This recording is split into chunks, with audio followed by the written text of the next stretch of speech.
নির্বাচন হয়েছে।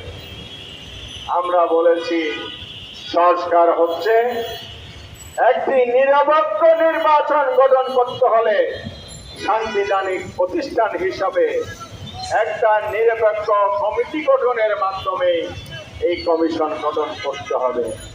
ওনারা বলেছেন সংবিধানের 48 ধারা অনুযায়ী প্রধানমন্ত্রীর প্রস্তাবে নির্বাচন কমিশন গঠন হবে।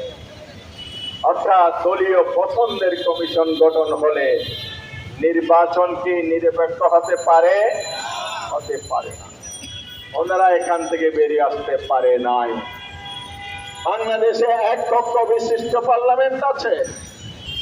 আমরা বলেছি, সকল দল বলেছে বাইক্যামেরাল পার্লামেন্ট, দ্বিকক্ষ বিশিষ্ট পার্লামেন্ট গঠন করা হোক।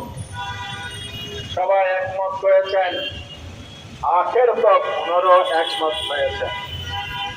কিন্তু নির্বাচন কিভাবে হবে? বলে যে এখন যেভাবে নির্বাচন হয়, কিভাবে হয়?